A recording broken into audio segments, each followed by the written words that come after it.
Hey, welcome back to Conservative Cat. It's Friday. I'm so excited because we've got so much to get to. I was thinking about some news stories that have just gone away, and they went away pretty fast. I would say Thomas Crooks, right? The first Trump assassination attempt. That news story went away pretty fast. Joe Biden's cancer diagnosis went away pretty fast. And Vance Boelter, you guys know that story where he killed a lawmaker and almost took the life of another one. And yeah, we're going to get to that because he dropped a bombshell in court the other day. He said the truth is coming out. The truth about the 14th is coming out. So I'll give you some background on that just in case you forgot about the Vance Boelter story. He's the assassin. He dropped a few bombshells that I don't think that the mainstream media has really talked about. So we're going to get to that. Plus, we're going to get to Trump killing the gun silencer tax. I've talked about this a little bit. Elizabeth Warren is, of course, melting down over this, which is just so silly. They are still regulated silencers at a federal level. Now, in the state of Illinois, if you live here, where freedom goes to die, you can't get a silencer. So we're going to be talking about that. Plus, Donald Trump shutting down Democrat senators who are attempting to dox patriots. That's what Donald Trump called them. They're ICE agents, Border Patrol. They want to dox them. They've got this app out there. It's called ICE Block, and it's essentially an app where you can report ICE agents in your area. And it's a doxing app. That's what it is. And now these Democrat senators want to make it easier to dox these patriots, the ICE agents and the Border Patrol, by making it to where they're not allowed to wear masks anymore. So we're going to get to all of that. Be sure to subscribe, hit the like button. We're going to get to Vance Boelter killing. I think he killed, I got to think about this because this was 14th. I think this was the 14th of June. Yeah, the 14th of June. And I know that he killed one lawmaker. I think he killed both of them. I don't know. There were some people who were injured, but it was an attempted murder. Okay. He was shooting people.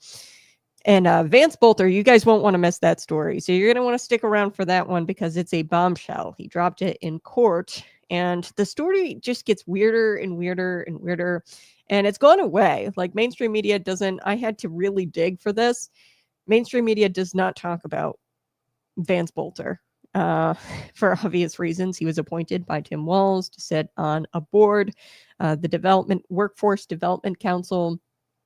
He's appointed by Tim Walz. His wife, Vance Boelter's wife, worked for Tim Walz's congressional campaign. These are very, very highly political people, the Boelter family, him and his wife. Anyway, he was, I'll just call him a lobbyist. He has connections, although they denied it, to a nonprofit organization, a leftist nonprofit organization. And that nonprofit organization denied that he was an employee or worked for them, although he participated as a guest speaker at multiple events of this nonprofit organization. We're going to get into all of it. I'm really excited about that story. Can you tell? Smash the like button, comment. Let's get to ICE and Border Patrol.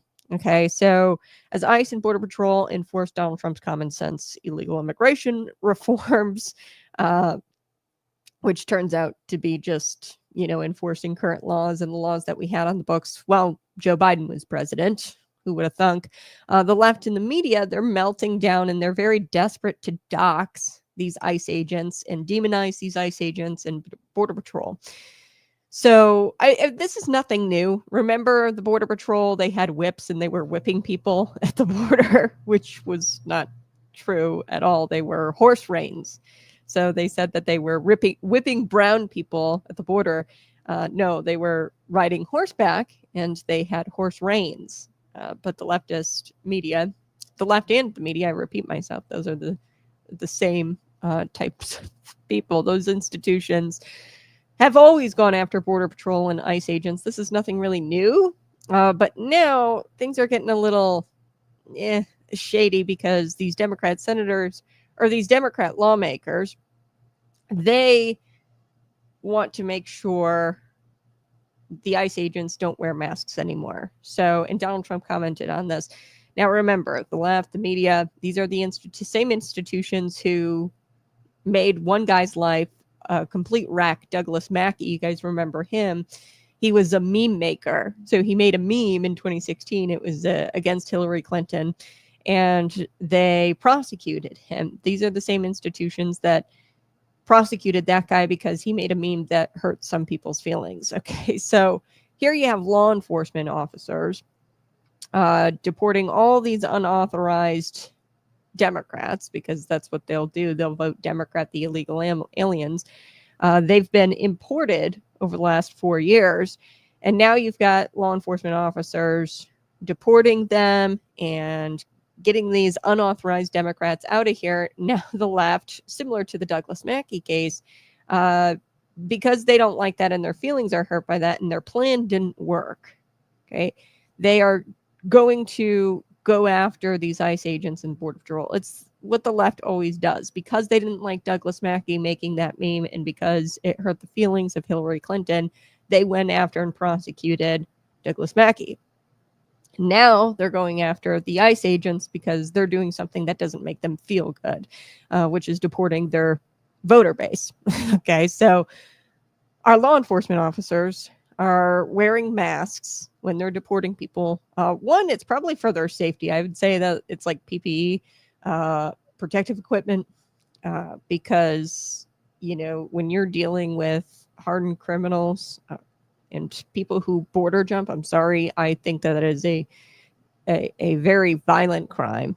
You are coming in and you're taking a dump on our sovereignty. That is a mentality, a terrorist mentality. So I think that border jumping in and of itself is a violent crime. People might disagree with me on that. That's okay. But a lot of the border jumpers go out and they commit crimes on top of that because they have that mentality. Because they're here illegally, they're forced to, or they're prone to other criminal activity, I would say. Now, the masks, they protect your face, you know, from claws, from people scratching you, from people, you know, I would imagine that to a degree it's about protecting yourself, but to another extent, it is about concealing your identity. Okay. 2 Democrat senators want to make this illegal where you can't wear masks if you are a Border Patrol agent or an ICE agent. Let's take a listen to Padilla here. Here we go. One of the things that we're trying to tackle with this enforcement actions gone wild is so many federal agents without any clear marks on their uniform, right? You don't know what department or agency they represent. They're allowed to cover up, mask themselves. And so there's no way to identify them as a federal agent. For the sake of the fear and concern in community and for the safety of the officers themselves, because when you're getting attacked, you think you're being kidnapped and you don't know who it is that may be attacking you.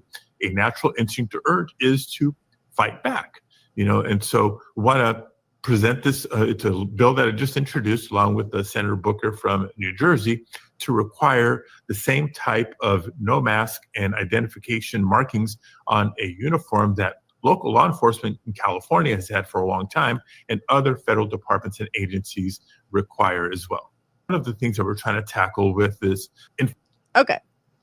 So that's Senator Padilla. Padilla, of course, was the one who made the scene while there was congressional hearings going on, by the way. And I think that he made a scene deliberately because these Democrat governors, it was Governor J.B. Pritzker, Governor Tim Walz, Kathy Hochul of New York, they were all in Congress, the Oversight Committee, and they were answering questions. And I think it was Paulina Luna. She was asking questions that we're going to get to. I mean, the CCP ties that Tim Walz has, how he was going to be going to these protests, No King's Day, that he was scheduled to go to a No King's Day protest and that it was backed by the Chinese Communist Party. So they were asking really tough questions over on this side in Congress. So what Senator Padilla did, he charged really Kristi Noem, and then he was tackled down to the ground. And of course, after, you know, they went to recess, the Congressional Oversight Committee, all the governors would talk about was Senator Padilla and how he charged, or how he was, you know, wrongfully arrested and cuffed, and you cuffed a sitting senator. How could you? that's what the congressional hearing turned into after that. They needed an out because Tim Walz, they were asking why he was going to China 30-something times, and they were starting to really ask questions of these governors and their foreign ties, And I would say that Governor J.B. Pritzker, of course, has foreign ties. He's tried to make global trade deals himself. He's also brought via tax credits Goshen, which is a CCP tied company that makes electric vehicle batteries. It gave them all kinds of tax credits. So I definitely think there were some questions to be answered. And this little stunt that Senator Padilla pulled made it to where the entire theme of the hearing shifted. So we didn't get those answers. We just started talking about Senator Padilla and how he was cuffed. So the irony here with Senator Padilla's bills and the two senators, the Democrat senators who want to make it to where these ICE agents can't wear masks, I think it's funny because the left is totally okay with Palestinian students or far leftist students terrorizing Jewish people while screaming things like Intifada, from the river to the sea, Palestine will be free, destroying public property in the name of their local Antifa chapter. They're all for that, and they don't mind if they're wearing masks when they're doing that stuff. So equally ironic, most of the ICE raids that are happening right now are in Democrat-run cities, Chicago, LA. And that's where most of the leftist masking and property destroying and Jewish terrorizing happens as well. Weird, right? It's kind of like ironic. These same people are totally fine with the Intifada crowd or the Antifa crowd, them wearing masks, if they're doing it, when they're terrorizing Jewish students or when they're destroying public property. But it's also ironic that these ICE raids just so happen to be also in those areas where those things are happening. Let's look at this. This is funny. This is a tweet exchange. I think you guys ought to like this. So I found this, and I don't know. This guy's Bill Madden is his name. He seems like he's a leftist, right? And I'll just describe this tweet exchange for you. He goes, "This isn't 1930s Germany, MFers. This is how we treat Nazis in America. This is how we treat Nazis in America. Trump masked Nazis tried to kidnap some people in Los Angeles, got their asses handed to them by patriots in the community who have the backs of their fellow neighbors." And then Josh Firestein, he tweeted this out, kind of comedic type guy. He says, "I don't know if you've heard, but the LA Sheriff's Office is invading Poland, France, Denmark, Norway, Belgium, Russia, and Africa, destroying them, stealing their assets, and implementing socialism while murdering and torturing Jews. We must stand up to them, the LA Sheriff's Office. I bet they save child sex slaves too. Those Nazi bastards who are white, black, Latino, and Asian." Yeah, so to compare this to 1930s Germany is absolutely insane. We're not talking about an invasion of countries and implementing socialism and murdering a bunch of Jews. We're talking about ICE agents. We're talking about the LA sheriff, who I believe is in this video where we're going to take a look at this, where they're attacked. The LA Sheriff's Office is attacked. Law enforcement officers, they're attacked, and they're saving child sex slaves. Okay, I want to make this very clear. ICE agents, Border Patrol, a lot of what they do is they save child sex slaves. They stop human trafficking. They stop drug trafficking. Let's take a look at this video where these patriots, okay, like this Bill Madden said that these are patriots who are, treating this Nazi scum the way we ought to treat Nazi scum. And he's referring to the law enforcement officers, the LA sheriff. Take a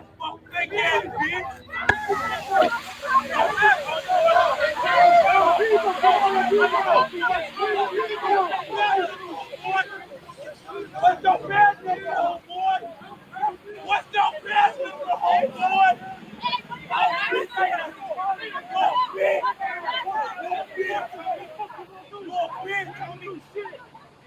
I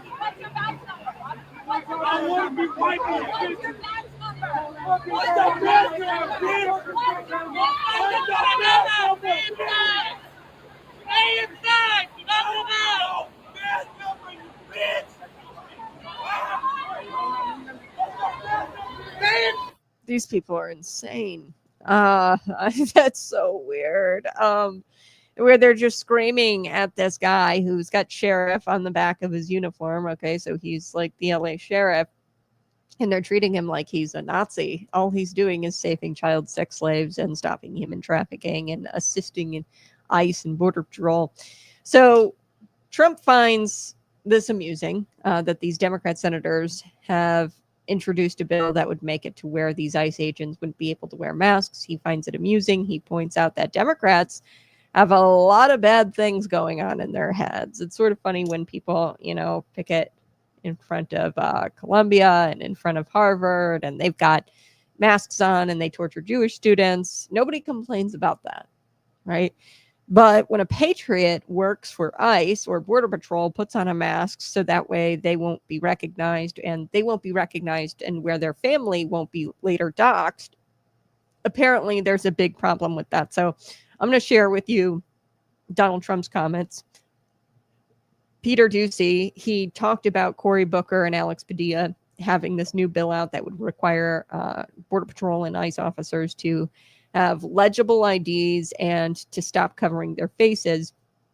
So Peter Doocy asked Donald Trump about to react to this new bill.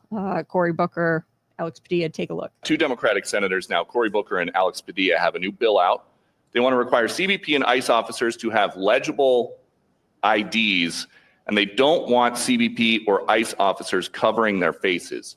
Would you ever sign that?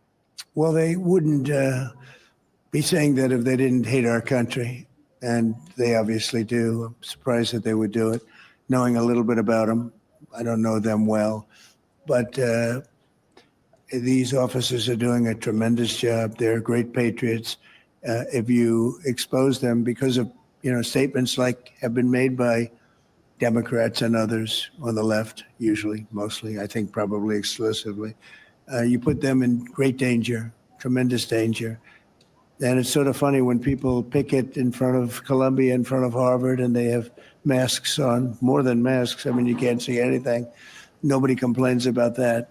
But when a patriot who works for ICE or Border Patrol puts a mask on so that they won't recognize him and his family,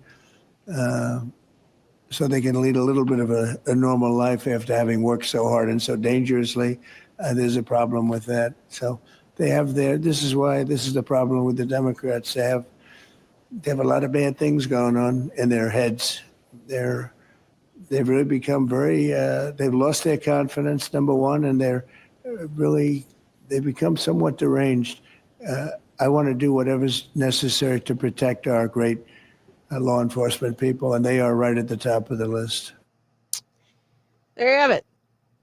So you're probably thinking to yourself, but Kat, Democrats aren't for violence. You're spreading misinformation. How could you? You're fear-mongering. Look, Democrats want elected officials to get shot, if that's what it means, at these ICE facilities, and they encourage elected officials to go to these ICE facilities and create chaos, if that means, stopping Donald Trump from enforcing laws that they don't like or would rather not be enforced. So they encourage elected officials to go there, even if it means getting shot. And I'm going to get to the tweet here in just a second. So no, I'm not fear-mongering. It's not fear-mongering to think that they would go after law enforcement officers to preserve a political agenda because they've done it, I don't know, all the time. Look at the mostly peaceful 2020 riots, right? Of course they go after law enforcement officers to preserve a political agenda. Let's take a look at this tweet. So Cameron Cawthorn put this up. Breaking news about a gunman ambushing Border Patrol agents. So this gunman had actually gone to a ICE facility in McAllen, Texas.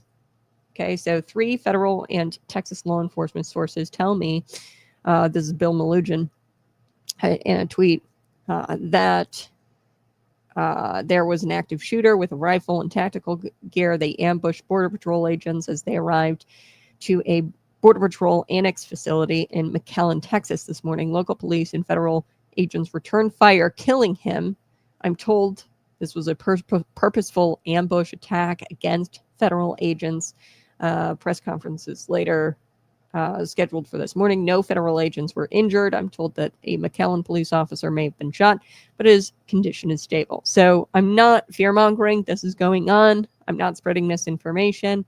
Somebody dressed in tactical gear and brought a rifle, started shooting at Border Patrol agents. They subsequently returned fire and killed the guy. But, you know, this was about a gunman. Now, this was July 7th. This all took place in Texas. But Cameron Cawthorn, he put this out there. He said, breaking news about the gunman ambushing Border Patrol agents comes as Axios quotes House Democrats saying their constituents are demanding violence to fight to protect democracy, and Democrat lawmakers need to be willing to get shot when visiting ICE facilities. This is completely unhinged. Take a look at this. This is from Axios. Some of them, meaning House Democrats, suggested that we really need, what we really need to be doing is we need to be willing to get shot when visiting ICE facilities or federal agencies, a House Democrat told Axios. Another House Democrat said constituents have said civility isn't working and they are preparing for violence to fight to protect our democracy. So, whoa. Okay, Democrats are preparing for violence. They're saying, hey, we ought to get shot at these facilities. We should go as far as to get shot at these facilities. Like, come on, folks. I'm not fear-mongering here. I'm not spreading misinformation. This is real.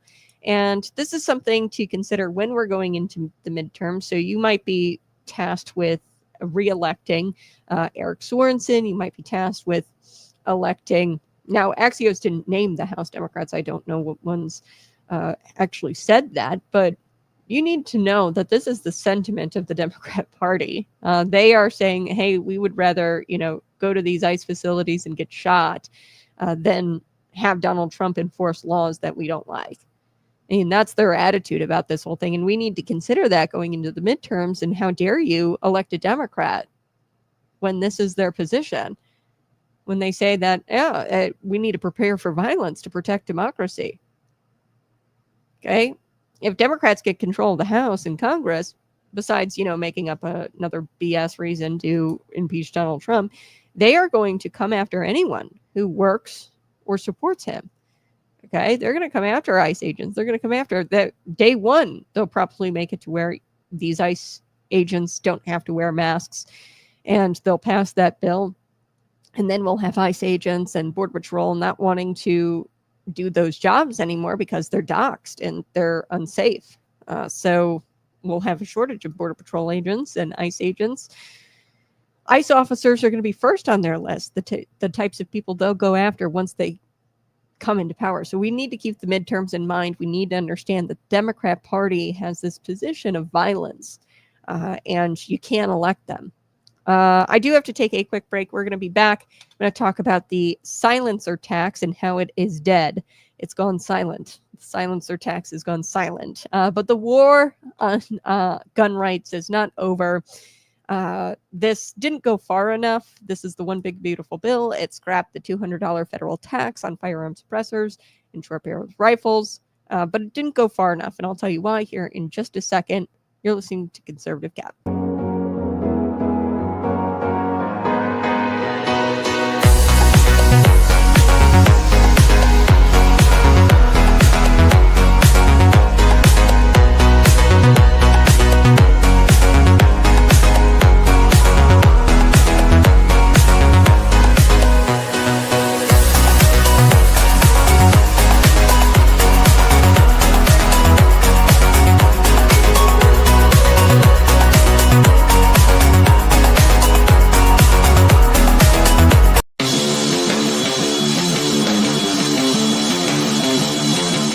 Welcome back to Conservative Cat Clips, where the claws come out and we sink them into the truth.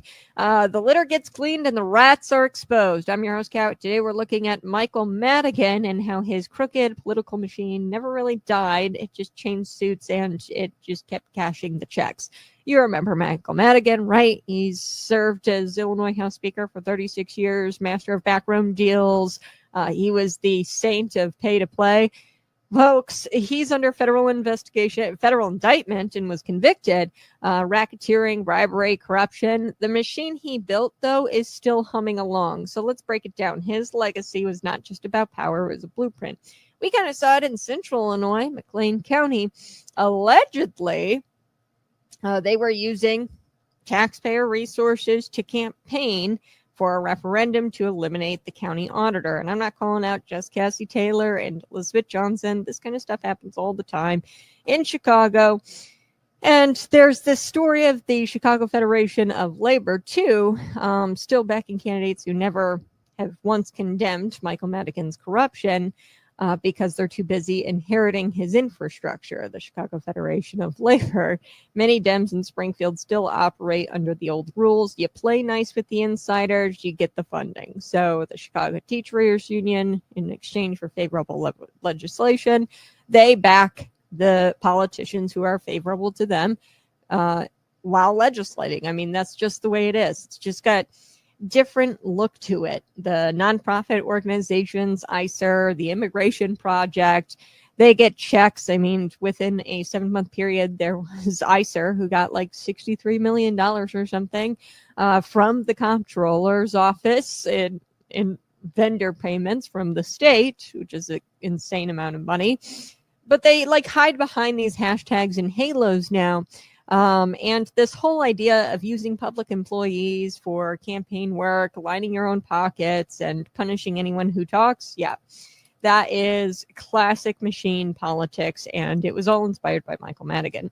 So the Chicago Federation of Labor, they're backing candidates who never once condemned Michael Madigan's corruption because they're too busy inheriting his infrastructure. The Springfield politicians, the Springfield Democrats, they still operate under these rules.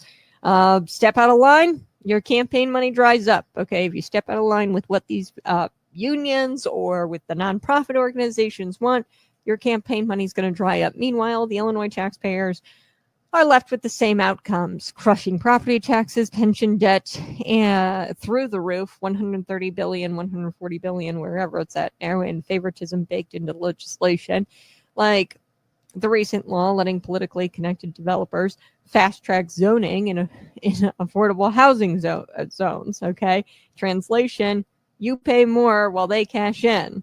Okay, so these affordable housing zones. These politically connected developers, aka maybe like BlackRock or some of these corporate type places, they get to fast track their zoning in these particular areas under this cute little name called affordable housing. And they're going to rezone everything to be multifamily housing. And then the corporation is going to come and the big fancy developer is going to make all kinds of cash. And guess what? You're going to pay more. You're going to pay more.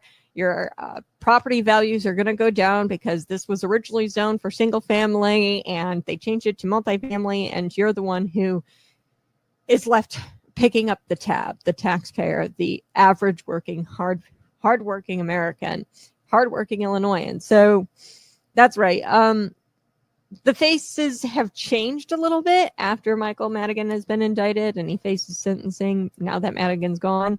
But his playbook is very much still alive. It's flipping pages inside City Hall, county offices, the Dome in Springfield. Like, this is the playbook. And Michael Madigan created a playbook, and he left that playbook behind.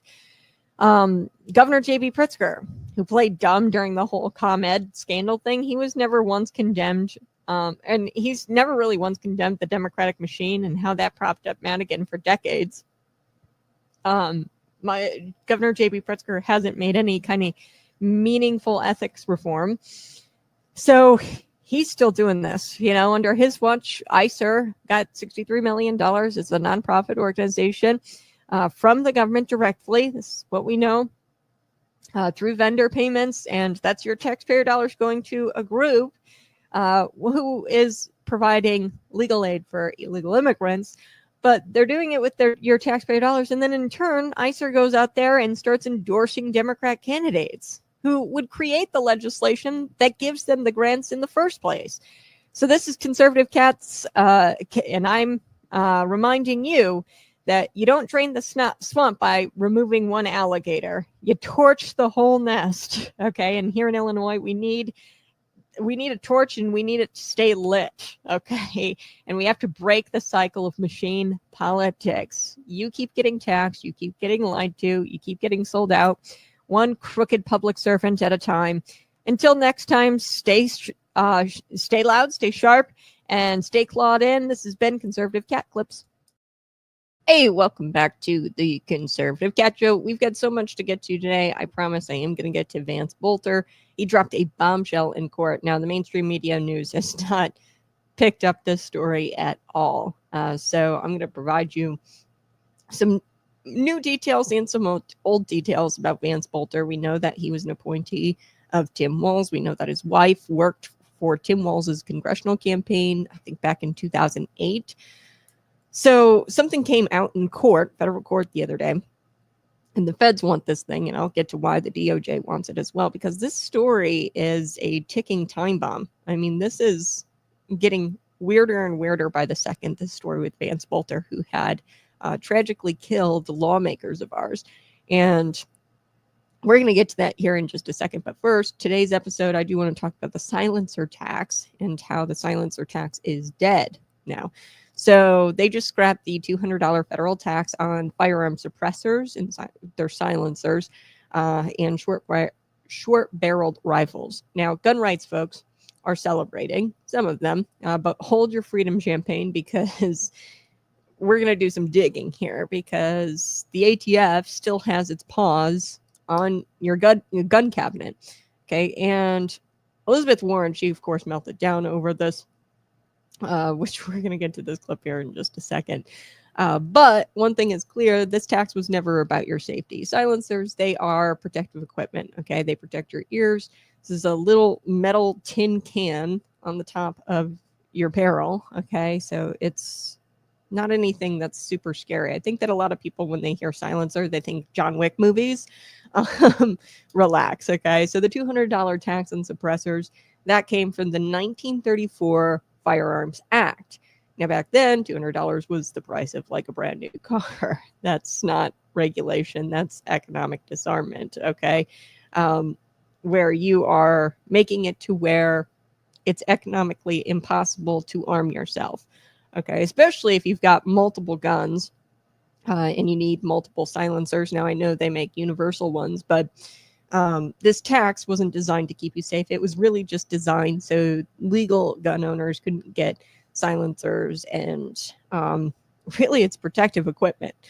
So legal gun owners could have protective equipment. So it was all about punishing the farmer, the rancher, the veteran, okay? And the criminals are just going to ignore the law. They're not going to care that there's a federal regulation. Hey, you have to get a tax stamp when you go buy these things. They're not going to care about any of that. They're just going to go and buy the silencer off the street. They're not going to go get their tax stamp, okay, and register their silencer. Richard Pearson from the Illinois State Rifle Association said this in the Center Square, quote, "The tax was arbitrary. It was just a way to harass gun owners." Amen, Richard. This new bill, the Big Beautiful Act, that's been enacted, the harassment gets harder, okay? It gets a little harder to harass, or lighter. The harassment isn't as heavy on gun owners now because that $200 tax has been zeroed out.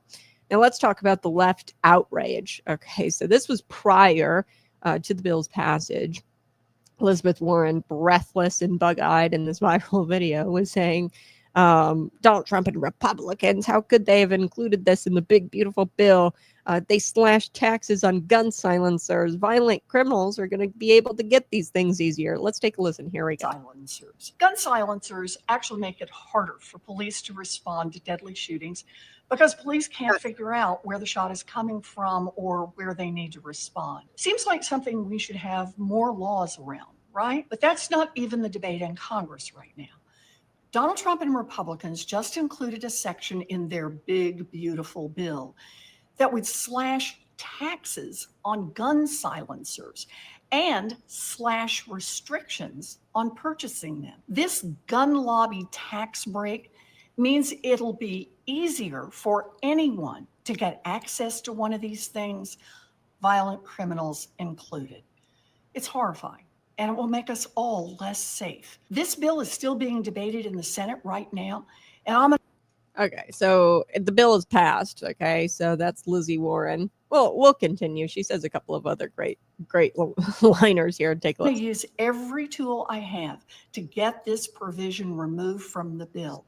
It goes against Senate rules, and it has nothing to do with the budget. But we need everyone in this fight right now. As you're watching this video, you have the power to make change. So please use your voice and make yourself heard while you can. Call your senator and tell them to vote no on Donald Trump's big, beautiful bill. Oh boy, I don't know about y'all, but she just gives me a headache. Okay, so suppressors, like I said, they're a piece of metal, literally. It's just like an orange juice can you put at the bottom of your barrel there, and literally, as Pearson puts it, Richard Pearson, registering them is nonsense. Criminals don't follow these laws anyway. Yeah, and she's wrong about that. Most mass shootings don't involve a silencer, by the way, statistically speaking. So the whole debate here's the whole debate in one line. Registering these are nonsense. Criminals are going to get their hands on it anyway. They're not going to think twice about registering these things, okay? Gun control never stops the criminal. It just criminalizes law-abiding gun owners. That's what gun control does. So let me do some myth busting here. Hollywood tells you that suppressors are these whisper quiet tools for assassins. That's complete and utter nonsense. Suppressors actually aren't all that. If you've ever used a suppressor, it's actually not all that silent. Okay. So it's complete bull when she says law enforcement officers have an issue finding where the gun is at, because you can definitely hear a gun with a silencer on it. Now they make some pretty good ones, but average 165 decibels, maybe you get that down to 135 decibels. That's still louder than a jackhammer, in case you didn't know how loud 135 decibels is. That's louder than a jackhammer. So you still need to wear hearing protection, even if you have a silencer a lot of the time. So they've made some pretty good ones, but average, it's still about the sound of a jackhammer with the silencer on it. So people don't buy suppressors to sneak around, okay? They buy them to protect their hearing at the range. And a lot of the times it's little old ladies who need them, okay, who are on the range, or old veterans who have some hearing issues. They buy them to respect the people next to them. Hey, this is courtesy. I'm not trying to be a criminal here with my silencer. I'm just trying to be courteous here on the range. So let's bring it home. Illinois, where freedom goes to die, Pritzker, as I like to call them, they still ban suppressors outright. So you're probably wondering, okay, Kat, does this really matter to me? How does it matter to me? Well, we're one of only a few states who do so. It is tied up in in the courts right now. We're awaiting court action. It doesn't matter if you're a hunter, a vet, a disabled shooter. If you attach a metal tube to your barrel, they think that you are a felon. And like I said, silencers aren't even all that silent. So suppressor is a more accurate term. So there's hope, though, here in Illinois. Anderson versus Raoul is challenging the state's ban on suppressors. I gotta get used to that. I don't know why I keep calling them silent. They don't silence the weapon, okay? They're suppressors. They are now challenging Illinois' ban on suppressors is unconstitutional. That decision is on hold pending a related case. That related case is actually the Protect Illinois Communities Act, which bans so-called assault weapons. So pending that case, we'll know a little something about the suppressors. The goal here, though, is obviously the court is stalling this. This is a classic stall tactic. Well, we're going to wait on this court case, and then we're going to wait on this court case, and then we'll finally rule on the suppressor issue. They are kicking the can down the road so that way they can install more activist judges. We see this in our court system, okay? The tide is turning, however, with the Trump administration. This is a limited win in the One Big Beautiful Bill, but the momentum, I think, is shifting. And here's where we get into a deeper war with the One Big Beautiful Bill and this $200 tax. It still has a registry attached to it. So the Gun Control Act of 1968, they are still required to register their silencer. Okay, so Elizabeth Warren was semi-wrong there. She goes, and it's going to roll back restrictions. Not really. You still have to register your suppressor through the GC or the Gun Control Act. GCA. The American Suppressor Association called the tax repeal a major step in the right direction, but added, it's not a win that we deserve. They're totally right. Because if you've got 5 rifles, 5 different calibers, a lot of times that requires a different suppressor. And like I said, okay, I get it. There's universal suppressors out there, but a lot of times what people have to do is buy a separate suppressor for each rifle. And that could cost you up to $1,000, right? If you've got multiple guns. So that's gone. You don't have to pay $1,000 anymore, but the bureaucratic red tape is still there. And what did Richard Pearson, Illinois State Rifle Association, said, quoted in the Center Square saying, getting rid of the tax stamp, so the registry, would likely reduce the need for the ATF staff.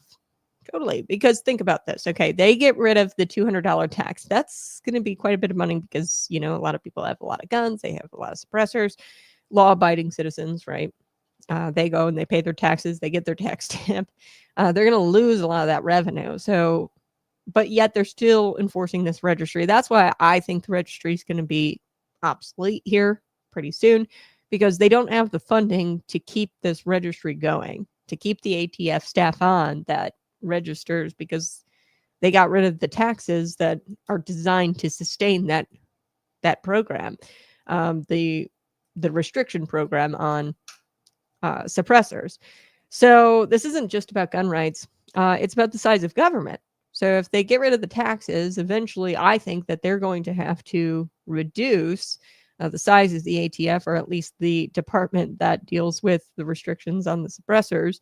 When you cut the budget or like when you cut the revenue, you're going to have to cut the departments that are associated with that revenue, because the whole reason why that probably department existed was because they had that revenue. But you get rid of the revenue, you probably get rid of a little bit of the ATF as well. So that's exciting. Let's zoom out a little bit, because this isn't just about $200 suppressor taxes. It's about control. The 1934 NFA, the National Firearms Act, and the GCA, 1968. This was not about keeping people safe. They passed these during like very gang heavy eras, okay, prohibition era gang violence caused by government overreach, and they used these acts to punish ordinary citizens. So 1934 NFA and 1968 GCA. These need to just go away. And the ATF is a rogue agency, if there ever was one. They're an enforcer, and it's just outdated. The ATF is just outdated. They track suppressors, short barrel rifles, pistols, things like that. But the criminals, they don't care about. I would much rather the ATF go after gangs and the gang activity that goes on in places like Chicago. Chicago proves this every single day, that the ATF isn't doing anything to stop gang-related violence, gun violence. They're not doing anything to stop it by policing short-barreled rifles or suppressors. Gun control has never disarmed gangs. The only thing that disarms the gun control disarms are the good guys. Gun control disarms the good guys. And I think the only way you combat gang violence is by throwing them in places like Alcatraz. That would be pretty cool. Or, getting them out of these prisons. Now, there's been talk about how you could combat gang violence, which you would actually ship them. They call it the what is it called? It's like you banish them from the prison in Chicago and you send them to a federal prison in a different state. I like that idea because they just continue running their gangs from within inside the prisons. So if you take them out of the community and put them somewhere where it's harder to reach them, they won't have all of their apparatus anymore, their gang apparatus and their contacts anymore. So if you scatter them across the country, that's how you combat gang violence, is by severe consequences for the gang members. All right. One big beautiful bill may not have killed the registry, but it did strike a blow against the 89-year-old unconstitutional tax. And that's a win for liberty. It's not enough. We need a full repeal of the National Firearms Act. That'd be pretty cool. We need to restore the Second Amendment to what it actually means, shall not be infringed. We need to stop treating gun owners like they're criminals, and we need to start treating criminals like they're criminals. And hey, Elizabeth Warren, ATF, every gun-grabbing politician that exists out there, you don't get to decide what pieces of metal are too dangerous for free Americans, because that's what a silencer or a suppressor is. It's a piece of metal. That's it. All right. Today we are going to be talking about Vance Boelter. This is a story that I've been really excited about because not a whole lot of people are talking about this. So you're listening to Conservative Cat. Be sure to subscribe right now. This is where the truth is served raw, justice is blind, and government corruption is exposed like a bad toupee in a wind tunnel. So today's headline should be plastered from coast to coast. Vance Boelter, the man accused of murdering House Speaker Melissa Hortman and her husband and injuring a state senator and his wife. So injured, killed.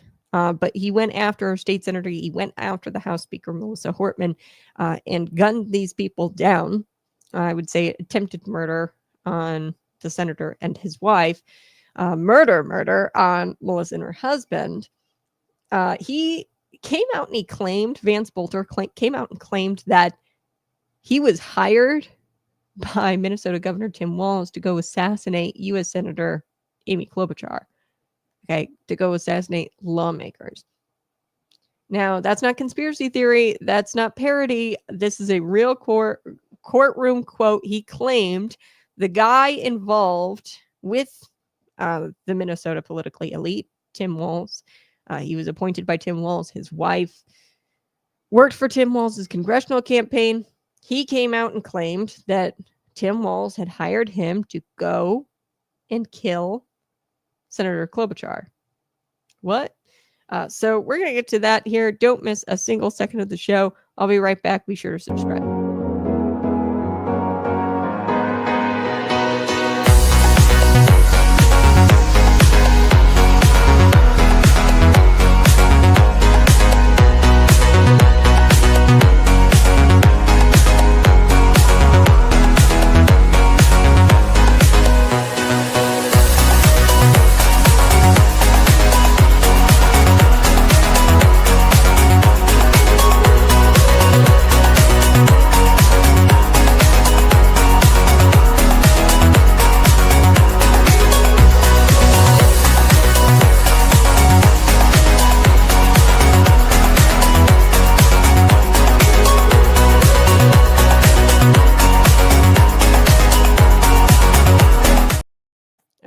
Welcome back.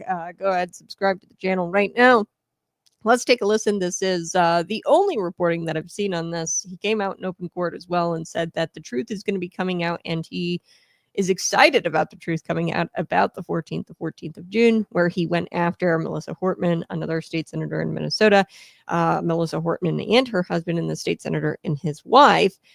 He also has come out and said that he was hired by Tim Walz to go after lawmakers like Amy Klobuchar. Let's take a listen here to the reporting. The only reporting that I've really gotten on this so far. Here we go. Raging water. The president could also... Hold on. Officials say that the cuts will eliminate coal. I think that we were going to get this. Okay. This is not the correct one. Let me go ahead and share this one with you instead. This is Jesse Waters reporting of the story where he had claimed Vance Boelter that he was instructed to take out Amy Klobuchar so that way he could claim her Senate seat. So I'm going to get to Jesse Waters. Here we go. Assassin who disguised himself as a cop to shoot down Democrat politicians and their spouses. He killed 2 and seriously injured 2 others. Today, we're finding out he wrote a letter to the FBI claiming he was trained by the U.S. military, quote, off the books, and that Tim Walz asked him to kill Amy Klobuchar so he could take her Senate seat. Boelter's facing state and federal murder charges. Assassin who disguised. Okay, so I haven't heard much else. I mean, I did see KSGP. This was an ABC affiliate in Minnesota. They had just reported, this is new news, a discussion between Vance Boelter and the judge. I'll get to that here in just a second, but ask yourself, why is this story not dominating the mainstream media? We're talking about a sitting state senator, the House Speaker of Minnesota, is dead, okay, because this guy allegedly shot her. And we need to start figuring out and connecting some dots here, okay, because this is getting weirder and weirder by the second. So let's unpack this. Vance Boelter, 57 years old, accused of assassinating former House Speaker Melissa Hortman, injuring a sitting state senator, and Melissa Hortman's wife dead. And this isn't just any murder because the DOJ is calling this political a political assassination. So this is a big deal. And Boelter himself, he said that he was following orders, right? Well, he didn't say about the House Speaker or the sitting senator. He said that he had followed or was following orders and that Tim Walz had instructed him to go take out Amy Klobuchar so he could take his seat. Now, I know you're thinking maybe it's just a madman, and maybe it is just a madman spewing things, but this guy had direct ties to the governor, Governor Tim Walz, and his wife had direct ties to Governor Tim Walz. And I'm not in the business of assuming guilt or innocence, but we are in the business of asking uncomfortable questions. Here's a big one. How does a man with direct ties to the governor end up at the center of one of these most high profile, I would say the most high profile political murder cases of the year, of my lifetime? This is a huge political murder case in probably in Minnesota's history. How does this guy who has these direct ties end up at the center of this very high profile political case? So the story gets even darker because we know Vance Boelter wasn't just fringe lunatic, okay? He was appointed by the governor to serve on the Workforce Development Board in 2019, Governor Tim Walz, and you guessed it, he was also appointed to that same board in 2016, Governor Mark Dayton, another Democrat, okay, before 2019. He was also appointed by Mark Dayton. There's also some interesting things about him and his nonprofit work. If that weren't enough, Boelter's wife worked with Tim Walz on his congressional campaign in 2008. So let me say this very slowly for someone who's listening today. This is a man who says Tim Walz told him to eliminate a U.S. senator.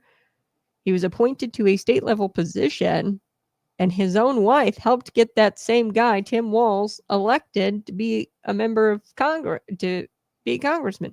So what's going on here? Now I'm going to get to the new news. This was July 3rd, not too long ago, but not a lot of people have been talking about this. There was some courtroom drama that was going on. Now, this guy, Vance Boelter, he shows up to court last week in a green anti-suicide smock. So they use, I guess, different colors in their smocks. So green is an indicator that he is on suicide watch, I guess. So he shows up in a green anti-suicide smock. I'm pretty sure that that's what that means. I'm just going off of some of the only reporting that I'm seeing. And of course, these aren't taped or filmed. It's a federal court proceeding. But he had claimed he hadn't slept in 12 to 14 days.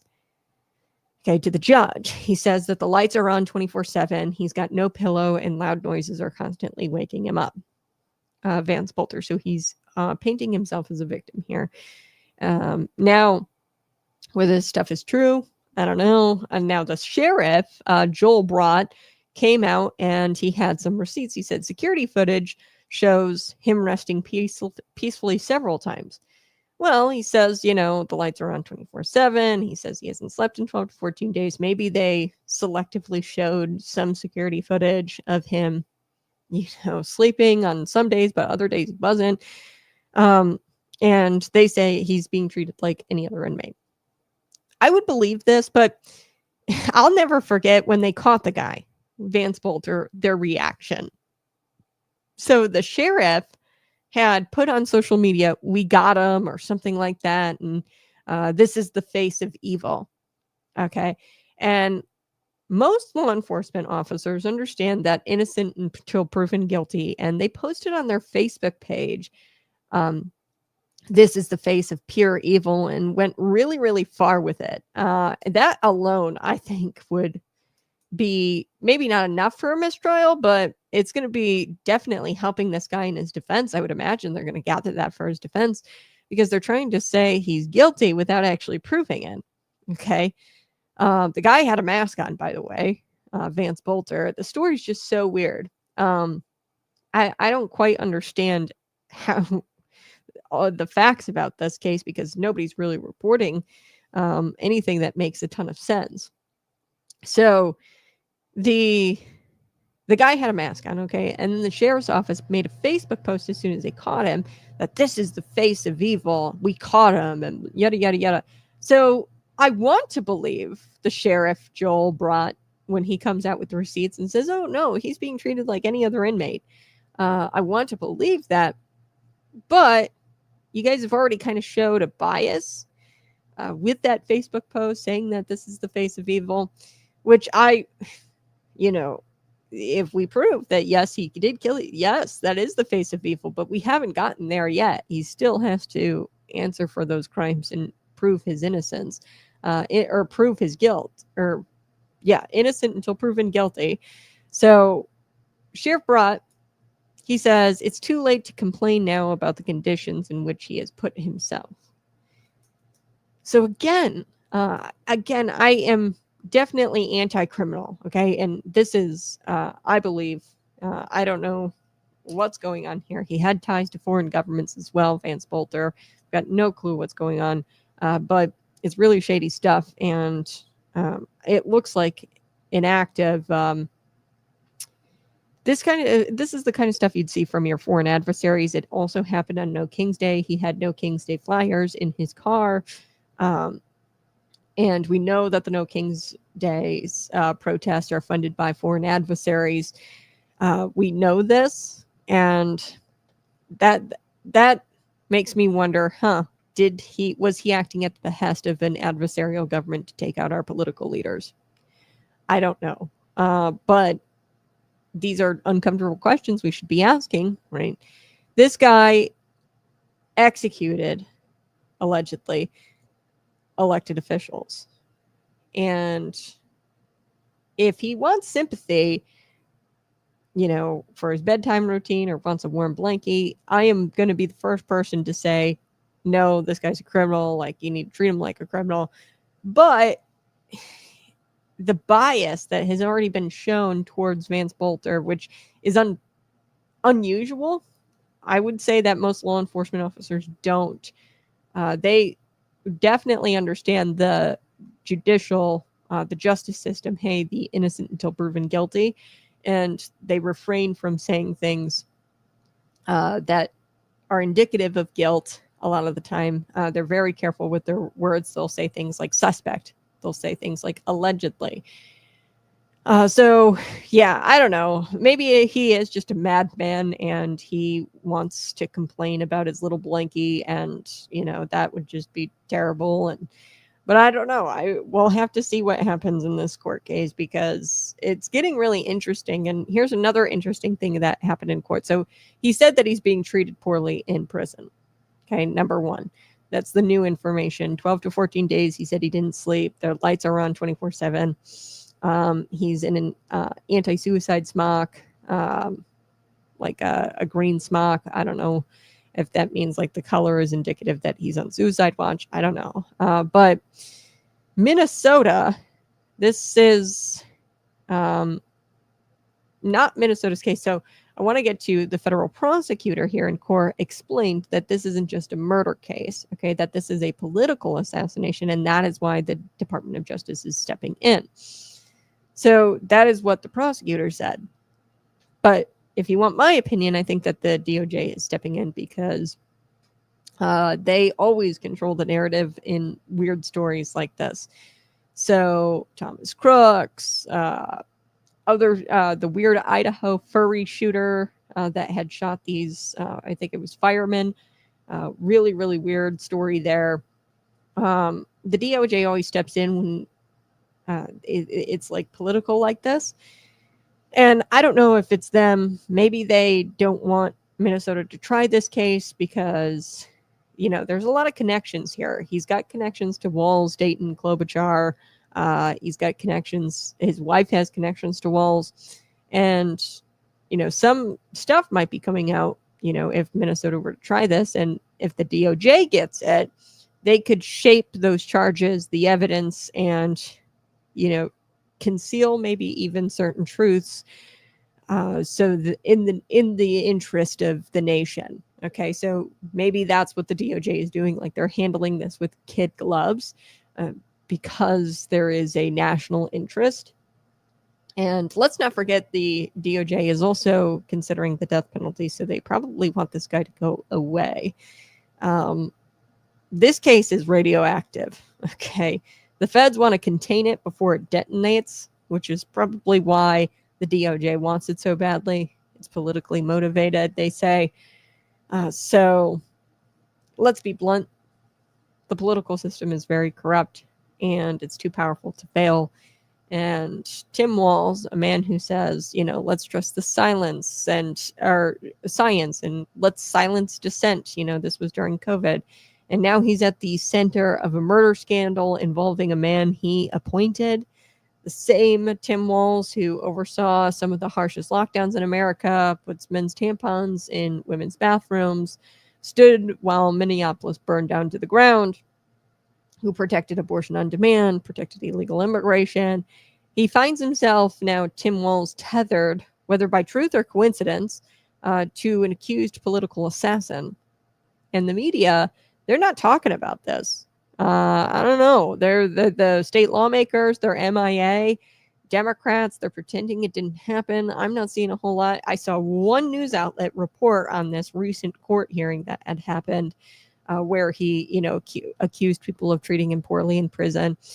Now, I do want to get to this because this is now, if you haven't been listening, listen to this because this is the important part. And I don't know, maybe this is an act of madness or it's a political cleanup job. We've got gone wrong, a political cleanup job. We know that she had, Melissa Hortman had sided with the Republicans on a very controversial vote. I don't know what's going on here. There needs to be uncomfortable questions asked. The truth takes time. It always does. But here's what the most interesting part of this story that I found. There was one media outlet who reported on the court proceedings. And the guy, Vance Boelter, told Magistrate Judge Douglas Mico, he says, "Your Honor, I'm looking forward to court. I'm looking forward to the facts about the 14th coming out." Boelter also waived his rights to full hearings. He's entitled to. That's due process, but he wants to get to court faster.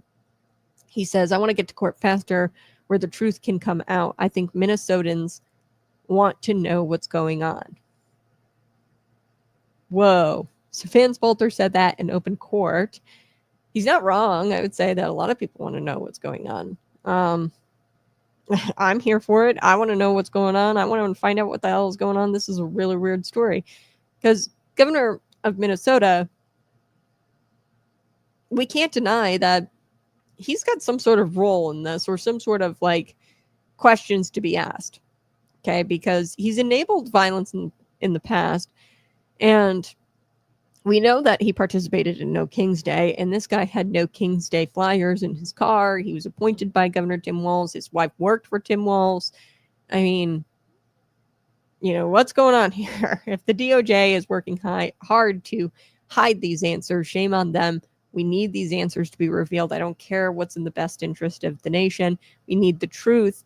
And I think if the DOJ is working to conceal some answers, or if they took this case to conceal the truth or some truths in the interest of the public, shame on them, if that's the case. And I think that we're dealing, if that's the case, where there isn't going to be a whole lot of questions asked, I think that we're dealing with something much bigger than Vance Boelter. We're dealing with a state-run criminal enterprise, and it's all wrapped up in an American flag. So share this episode. Demand real answers. There are a ton of questions. I know I raised more questions than provided answers just because I don't have them. And the mainstream media is not reporting on this at all. There was one story about that federal court proceeding, and there were some big things that were said there. He accused the Minnesota detention facility that he's at. He accused them of not letting him sleep. He also came out and said he hopes that the truth, he waived his right to full hearings. He wants to go to court right away. And I mean, a lot of things are coming out about this. So I'm going to be right back. We're going to take a quick break, but I think we should be asking, everybody should be asking this question. Why was Tim Walz named? Why is this guy claiming that Tim Walz told him to eliminate a U.S. senator like Amy Klobuchar? We need to get down to, is this guy really truly just a madman? And I think that we need, some psychosis testing of this guy, some counseling, see what comes out in counseling, see if this guy truly is a madman and what he's saying is just crazy, or if there's truth to it. All right, I'm going to be right back. You're listening to Conservative Cat.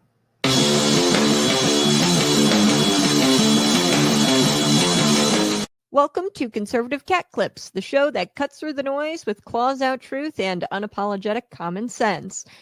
I'm your host, Kat. No fluff, just facts. Today, we're tackling the topic mainstream media would rather tiptoe around, and that's abortion, its history, its turning point, and what's happening now and where it's headed. Let's start with the past. In 1973, the Supreme Court handed down Roe v. Wade, and just like that, abortion became legal nationwide. It wasn't voted on. It wasn't in the Constitution. It was judicial activism, plain and simple. And over the next 49 years, over 60 million unborn lives were lost under this illusion that it was just healthcare, that this is just healthcare.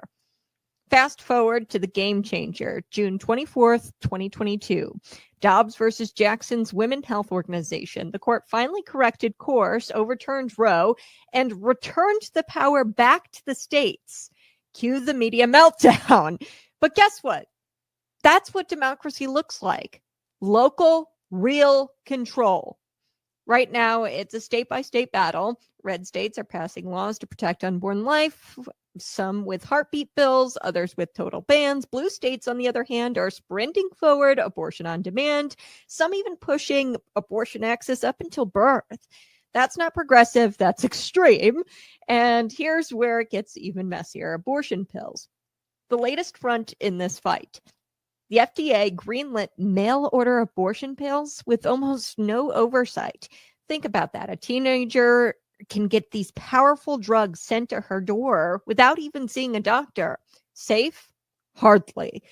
But the Biden administration, they were all in, treating abortion like it's the crown jewel of their social agenda.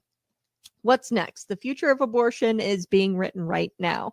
The state legislatures, in the courts, and in the culture, and at the ballot box. Conservatives are stepping up, passing strong protections, supporting crisis pregnancy centers, promoting adoption reform, and standing firm with both the mother and the child. Here's the bottom line. The fight isn't over. It's just begun, and we're no longer playing defense, though. We're shaping the culture. One law, one vote, and one voice at a time. This has been Conservative Cat Clips, where the truth cuts deep and the values stand tall, and we don't apologize for standing up for life. Hey, good morning. I appreciate it. I was just looking at some more details about Vance Boelter, and I'm looking at this anti-suicide smock he was wearing. So there was a hearing prior to this hearing that I'm talking about today. He was wearing a yellow jumpsuit there. I want to make sure that I get all the facts out there for you. But he was in what they call a green anti-suicide smock. So I'm not sure exactly what that is. I'm not familiar with the Department of Corrections and their uniforms for, but it's like a smock. It looks very different than a jumpsuit. And these are not recorded proceedings. So I'm kind of going off of the cartoonists, the people who, draw out the way the hearing looks. He's wearing like this, like, it almost looks like a padded suit. So maybe it is like a suit to prevent suicide. Not exactly sure. But he was wearing a yellow jumpsuit when he told the judge that things were going on where he wasn't able to sleep. They were keeping the lights on. Now, prior to that, he had a different court hearing that only lasted about 7 minutes, where he had waived his right to full hearings, and he just wanted to go right to court. So I'm going to have more updates. I'm going to follow this case very closely because mainstream media is not following Vance Boelter nearly as enough as they should be. So because this is it was Melissa Hortman who died, and then the state senator who was injured. He shot them all. Melissa Hortman's husband died. I mean, this is a huge story, and nobody's talking about it. So I want to get to a few other things this morning. We're going to get to this really weird story about Kamala Harris choosing Tim Walz for her running mate, because there was a new book that exposed why she chose Tim Walz over there were other two contenders. We're going to get to that one, and plus a shocking new poll. CNN poll shows that Americans aren't concerned with climate change. Well, I could have told you that. So Kamala Harris is pretty dumb. She's even dumber than we thought, though, because she actually believed that a green soft drink would appeal to middle America. According to the New York Post, Harris narrowed her 3 VP finalists based on their choice of soft drinks. So Walz, he chose Mountain Dew, and she had a gut feeling that this would resonate with more people than any other factor. So Kamala Harris, she made up her mind about the 3 finalists because Tim Walz had ordered a Diet Mountain Dew and the other 2 picked water. So Kamala Harris wanted to appeal to rural voters, so she went with the Mountain Dew guy. What? Dear gosh. Respectfully, what the hell is going on here? According to the outlet, 2024, How Trump Retook the Office and Democrats Lost America. This was a book released by journalist Josh Dowsey of the Wall Street Journal, Tyler Pager of the New York Times, Isaac Arnsdor of the Washington Post. They described the vetting process coming down to 3 finalists. So I didn't know who all of the 3. I knew it was Josh Shapiro of Pennsylvania, but it was Walz and Arizona Senator Mark Kelly. I didn't know Mark Kelly was the final finalist. The 3 candidates did a final interview at her residence. Kamala Harris is at residence, and the book explains that when she asked him what they wanted to drink, Shapiro and Kelly chose water, and Walz chose Mountain Dew. And I wonder, what if like somebody had chosen Diet Coke, root beer, what geographic voter would that have appealed to? Diet Coke. Maybe Los Angeles. I don't know. Because he chose Mountain Dew, she says that, oh yeah, he's going to appeal to the rural voter. Okay. Appeal with the rural voters was her top priority. And the book states that Harris's advisors felt that Walz was the best candidate to do that. Now, Pelosi, she privately pushed for Tim Walz. She worked with him in Congress.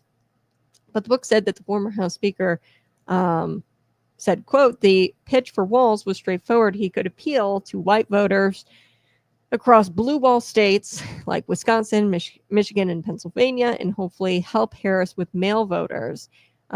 He'd never lost an election. Okay, so this is what the book said about House Speaker Nancy Pelosi, or former House Speaker Nancy Pelosi, what she thought about Tim Walz, that he was going to be able to help get the male vote.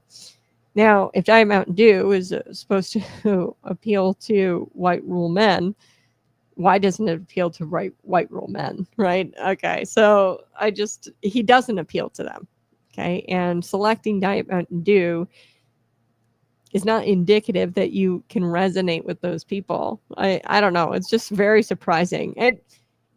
It's not as surprising as you would think, though, because take a look at what was going on during the Kamala Harris campaign.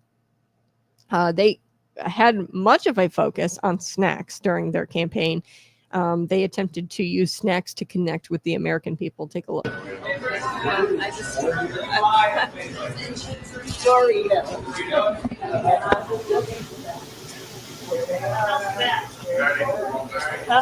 Ah, Dougie, there they are. Yeah. Thank you. I know you want this. Corn nuts over there, Isn't this it? Oh, yeah, that's the big. There you go. She asked for corn nuts, and then he goes, isn't this it? They're not corn nuts, by the way. Every time I see that video, I'm like, wait a second, hold on, back up, wait a second. She goes, where's the corn nuts? And he goes, right here. And then hands her a bag of like Doritos. And I'm like, what? I can't believe that this was their attempt to connect with the American people. That just shows you how little they thought of you. Really, that's at the end of the day. And this is how little they think of rural voters. They think that they can appeal to you through Doritos and Mountain Dew and whatever. So let's take a look at this one. This is Kamala Harris at some sort of barbecue joint. Let's take a look. Okay, come on. The kids have to come forward. Come on, you guys. Okay, who do we have here? Hi, Evan. Nice to meet you. Sorry. No, you're working. You're working. This is all good. If you didn't, I'd be wondering, is he really working? Right? Well, I wonder there that all you the go. Well, of course. Sometimes I think he just puts a little sauce on it. Oh, wait. Well, okay, come on. The kids have to come forward. The kids have to come forward. She's at like some sort of barbecue joint, and come on, you guys. Okay, who do we have here? Hi, Evan. Nice to meet you. Sorry. No, you're working. You're working. This is all good. If you didn't, I'd be wondering, is he really working? I'd be wondering, is he really working? Because he's got barbecue on his shirt.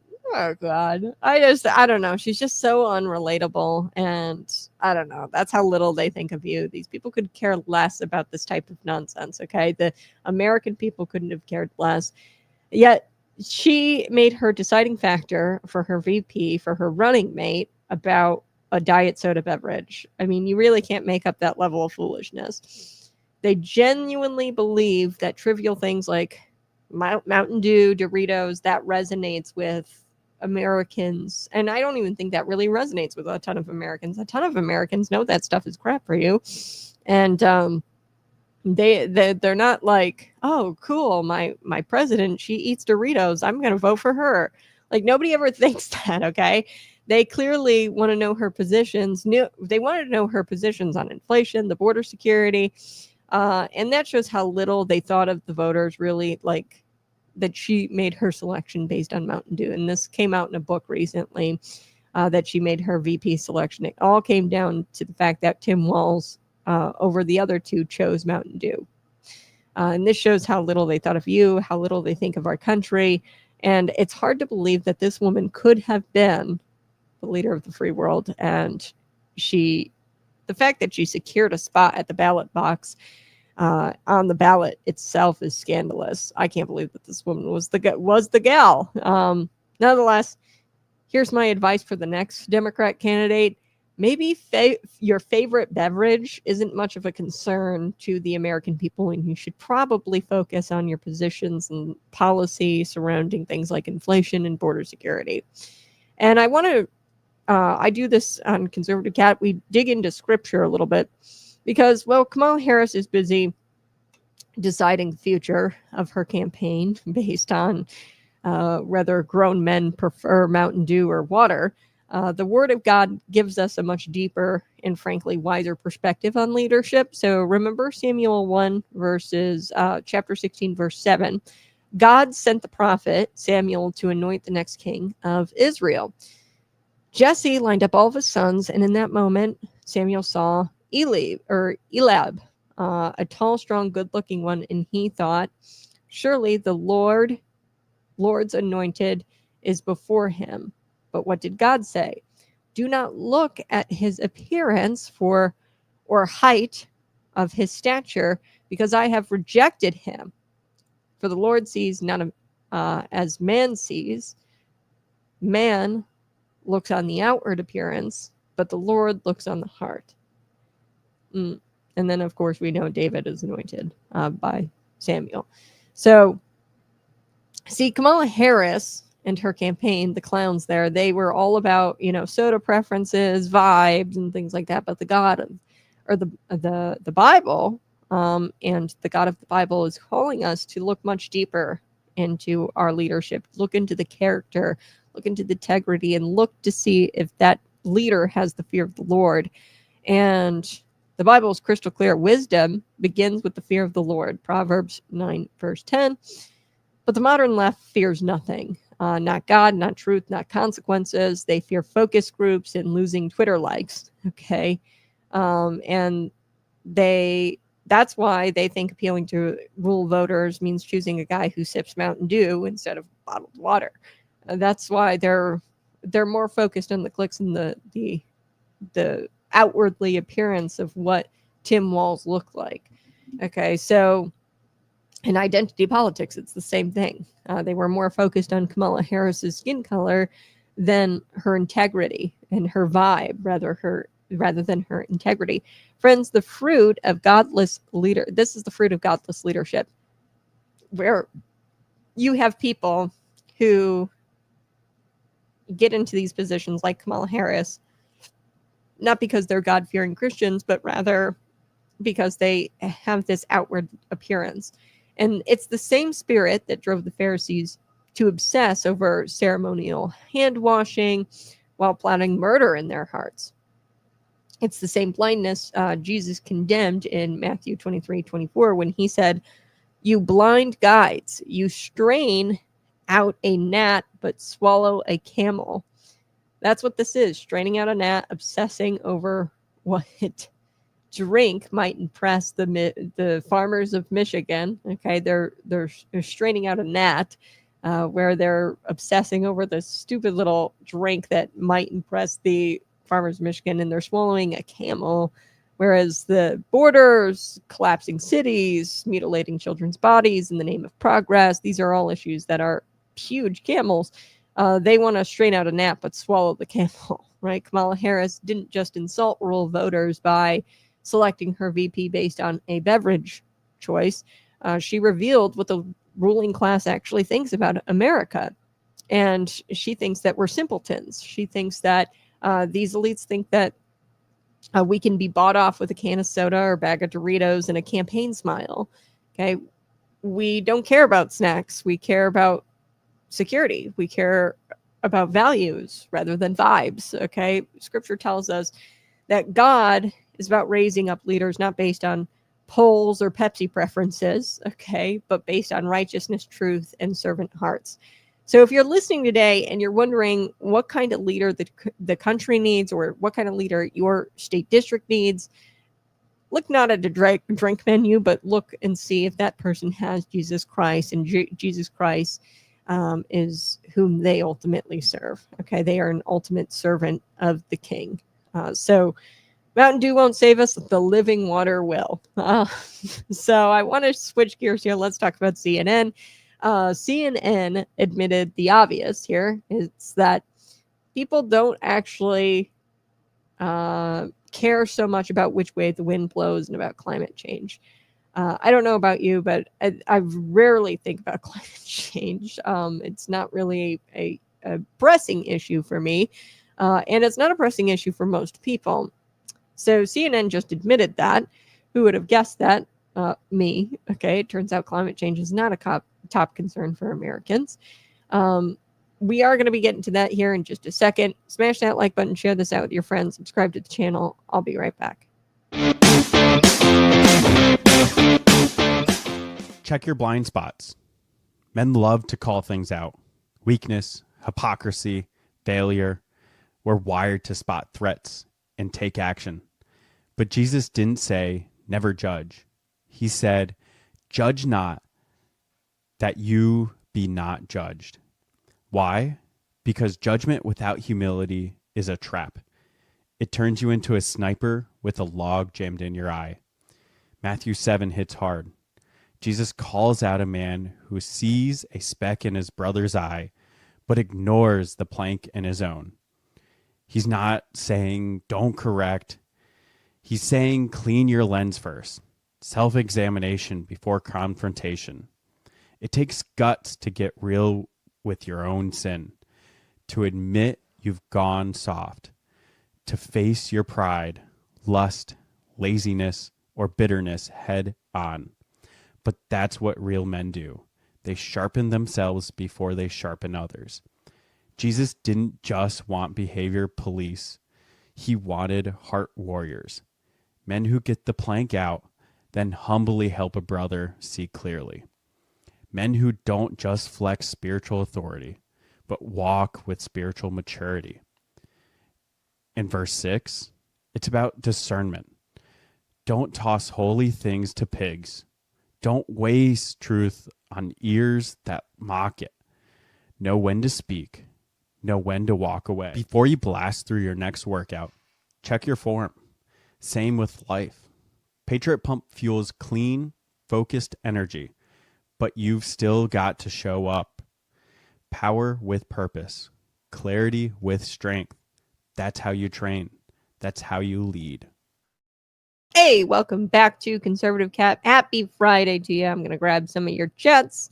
Republican President Reagan signed into law the Firearm Owners Protection Act, containing a provision that regulated civilian ownership of any fully automatic firearm not registered by May 19th, 1986.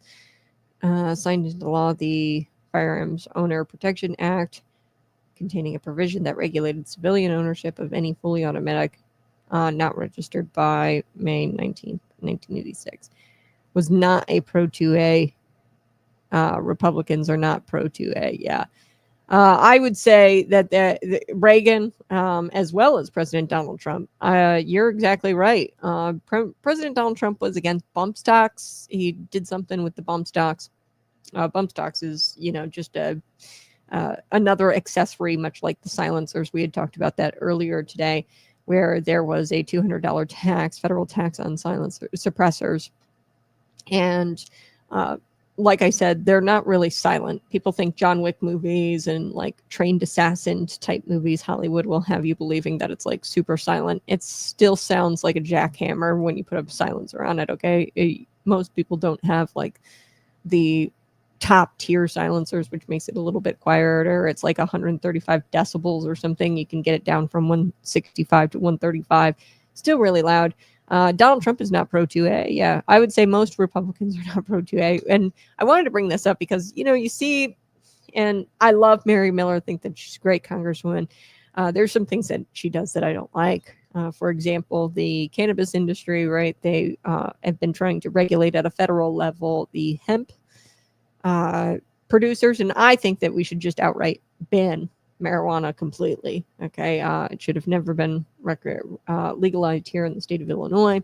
But what they're trying to do now is they're trying to regulate Delta 8 and cannabinoids because big marijuana is having to compete with these cannabinoid producers. And they don't like that. And now they're trying to not let the free market do what the free market is supposed to do. And they're trying to pick winners and losers. And they've picked the winners, which is big marijuana. And the losers are the people who produce things like Delta 8. And they say it's all for public safety or whatever. And it's like Delta 8 is like super bad for you. Well, marijuana is super bad for you. Okay. There's plenty of things that are super bad for you. Put a warning label on it. Okay. The cigarettes, alcohol, things like that. Just put a warning label on it and don't sell it to kids. I mean, we do it for alcohol. We do it for cigarettes. If it's getting into the hands of children, that's an enforcement problem. You can't be selling THC to kids. You can't be promoting it as, oh, this is like a fruit snack and, this is good for you or whatever. You can't be promoting it like that. You got to put a warning label on it. Like, hey, this is dangerous. And, but like, rather than, because it's not really about that. It's not really about the safety or the protecting the children from Delta 8. It's more so about protecting big marijuana and their competition. They don't want any competition. So Mary Miller is obviously a proponent of regulating Delta 8, and a lot of Republicans are. So a lot of Republicans aren't free market. They would much rather, have one dominant person in that space, and that's big marijuana. But I bring up Mary Miller because she actually, her tweet had got me onto this. She posed with this big gun and she said, this is a win, down with the federal tax on the suppressors. And like, yeah, it's like kind of a win. You don't have to pay for it, but like you still have to register, and that's still really unconstitutional. It's called the First Amendment, or it's called the Second Amendment, shall not be infringed. And you're infringing Second Amendment rights by telling people that they can and can't have, and like that they have to register a piece of metal that they attach to their weapon. Like, our congressmen and women, our presidents, President Ronald Reagan, and I'm glad you brought that up, regulated civilian ownership. Okay, so now I'm understanding it. So he made it to where you couldn't get fully automatic firearms. Donald Trump, same thing with the bump stocks, and he's done a few other things. And really what's going on here, I would say, are the big lobbyists. So your NRAs, the National Rifle Association, they came out and they were like saying this was a huge win. Yeah. But now I could see a problem with the suppressor issue. So similarly, like the ATF, with the $200 being taken away, that's revenue. $200 tax, that's revenue. And it might cut back on that government bloat because you don't have the revenue anymore to pay the people to police this thing, but they still want to police it. So what I could see happening is they don't have the revenue anymore, and fast forward to when the Democrats get the majority, because eventually they will when, the leadership changes. I could see them saying, hey, this has been historically underfunded. We need a spending package for the ATF because we lost this revenue because the Big Beautiful Bill Act it took away this revenue. Now we need to raise the taxes on people, and we need to allocate funding to the ATF because they can't facilitate the tax stamps or the registry program without funding. Okay, so that's how Democrats so then they'll come back and maybe increase it because now you've played with the numbers. It wasn't just this set $200. Now they've zeroed out the tax. So that it sends a signal to Democrats saying, hey, okay, now next year when we get in, we can double it. We can make it a $500 tax. So glad you brought that up. Appreciate it. Let's get to CNN. CNN, they said they admitted the obvious that Americans aren't really concerned about climate change. Let's take a look. Americans afraid of climate change? And the answer is Americans aren't afraid of climate change. Climate activists have not successfully made the case to the American people. I want you to take a look here. Greatly worried about climate change. We have data going all the way back since 1989. Look at that. It was 35%. 2000, 40%. 2020, 46%. And 2025, 40%, which is the exact same percentage as back in 2000. Despite all of these horrible weather events, the percentage of Americans who are greatly worried about climate change has stayed pretty gosh darn consistent, which kind of boggles the mind a little bit. Granted, everything that we see on our television screens, our computer screens, the hurricanes, tornadoes, the flooding, but yet greatly worried about climate change, 40% in 2025, the exact same percentage as back in 2000. Are Americans afraid of climate change? And the answer is no, Americans aren't afraid of climate change. Okay. Is it possible that the reason climate scientists, often who sound more like political activists, haven't convinced Americans of the impending doom? The reason why they haven't been able to convince Americans to be freaked out about climate change, it's probably because their predictions fail all the time.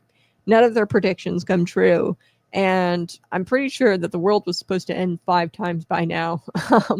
And these people usually worry about, don't usually worry about catastrophic weather events. Like in my day-to-day life, I rarely think about catastrophic weather events hitting me. Okay, that's just how it works. People rarely think about that in their day-to-day life. Now, when it happens, people start to get a little freaked out. But in your day-to-day life, how often do you think, oh man, I'm just so scared that a tornado is going to happen next week? Like, not a lot of people think that way, okay?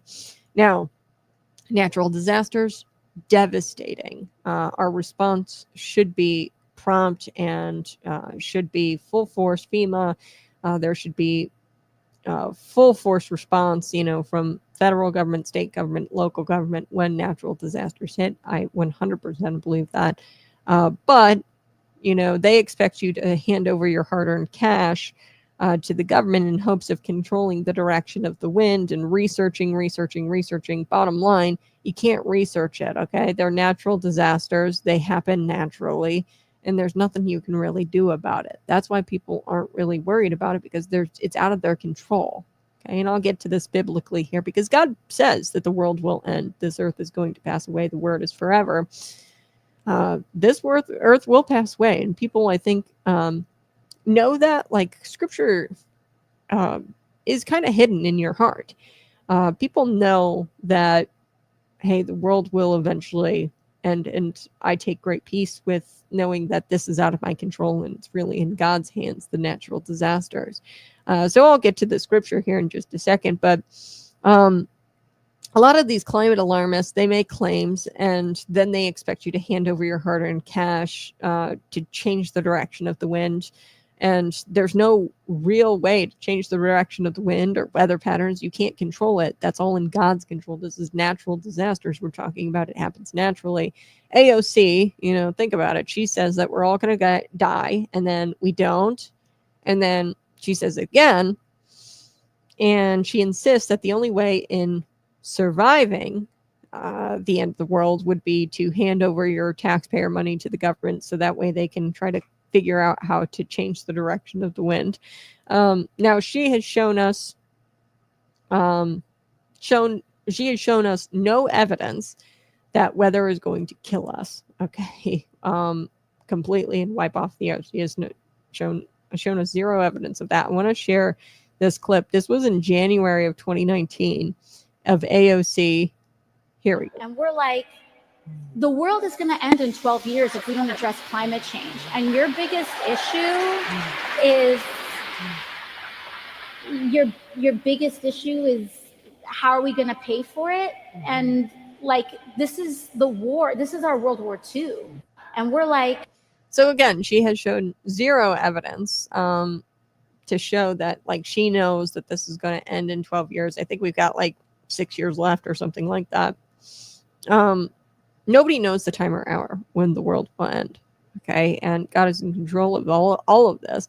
And why would anyone jump on this bandwagon? Okay. Really? Because you've got climate alarmists here, like AOC, constantly say things like the world's going to end. And then 5 years later, it doesn't end. And you're like, okay, nobody would jump on this bandwagon. Americans are also emerging from one of the greatest inflation spikes in recent memory. That is a real issue that many people have lived through and think about daily. Okay, so we're still feeling the effects of this. So CNN has spent much of that time downplaying inflation during the last 4 years where we saw this inflation spike. They referred to it as a myth or as transitory. You guys remember. So what are the American people more likely to be concerned about?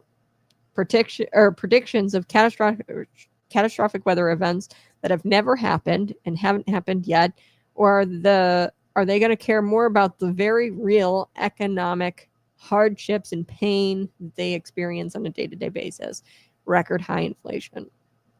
Like, what are they more likely to care about? And this is exactly why the left and the media have become largely irrelevant, because they are completely out of touch, very much like Kamala Harris, out of touch. She thinks that rural voters care about Mountain Dew and whether their vice president drinks Mountain Dew or water.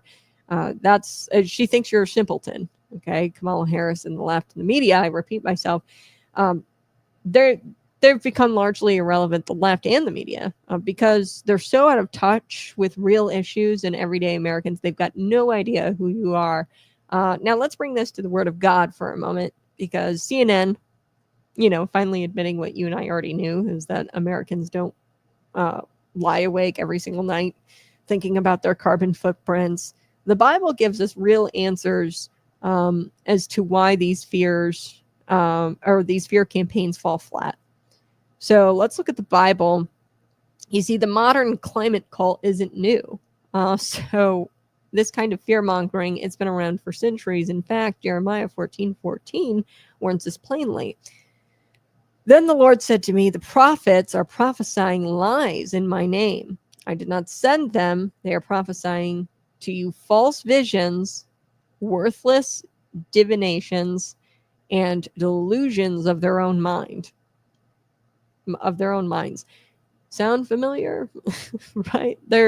They've got these false visions that the world is going to end due to climate catastrophes.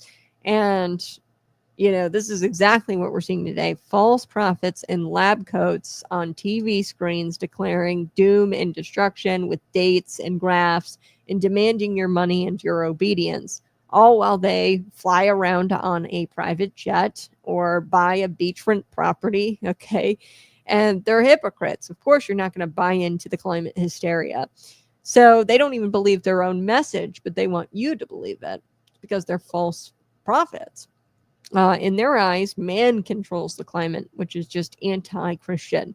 So like I said, most leftist ideology is just anti-Christian or the antithesis of Christianity. So in their eyes, they control the climate.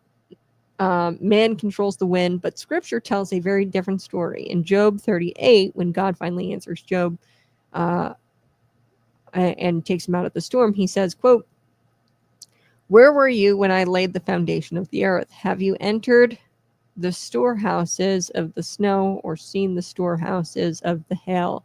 Who cuts a channel for the torrents of rain and a path for the thunderstorm? So God makes that pretty clear that he's in control of the weather.